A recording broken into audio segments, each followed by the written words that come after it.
अरे बहू, मैंने अपनी अलमीरा में जो सोने का हार रखा था वो मुझे मिल नहीं रहा। तुम दोनों में से तो किसी ने नहीं लिया? मम्मी जी, मैंने थोड़े दिन पहले ना जेठानी जी को आपके कमरे से वो हार ले जाते हुए देखा था।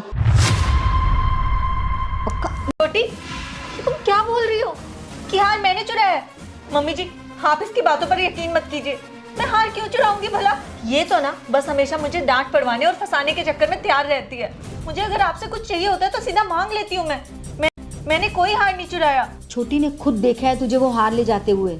अगर तू इतनी सच्ची है तो चल के अपनी अलमीरा दिखा, पक्का उसी में होगा वो हार। ठीक है मम्मी जी, अगर आप मेरी अलमीरा ही चेक करना चाहते हैं तो ठीक है, मैं आपको मेरी अलमीरा आइए देख लीजिए मेरी अलमीरा।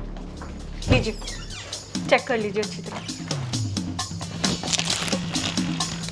जब मैंने हार चुराया ही नहीं है तो मेरी अलमीरा में कहां से मिल जाए?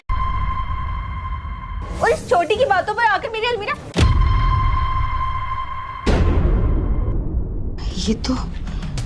ये तो वही हार है जो मैं इतनी देर से ढूंढ रही थी। बड़ी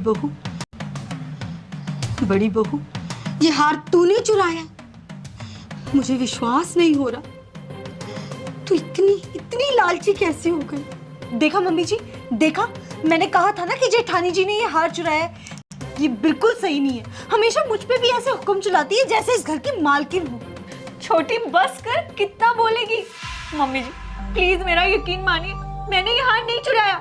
मुझे नहीं मालूम ये मेरी अलमीरा में कहां से आ गया।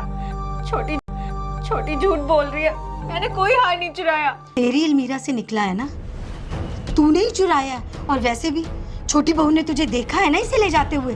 मम्मी जी मैं अपने ही घर में चोरी क्यों करूंगी? क्या ही मिलेगा मुझे चोरी करके? ये नहीं कर सकती। बस कर बहू, बस कर। मैंने तो तुझ पे इतना विश्वास किया।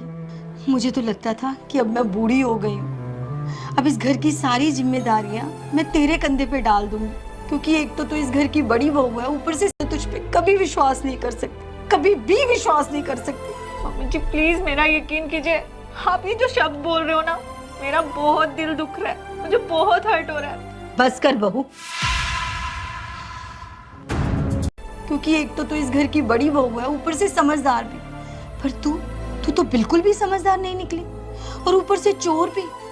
मैंने सोचा था तू घर जोड़ने वाली होगी, पर तू तो घर को तोड़ने वाली निकली। अब मैं तुझ पे कभी विश्वास। भाभी, अरे ननद जी आप आओ बैठो।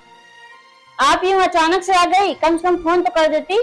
हाँ भाभी, मैंने सोचा आपको आके सरप्राइज दे दूं।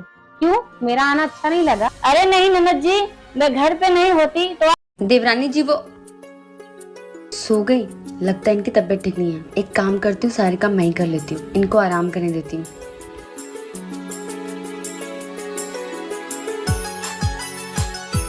भाभी,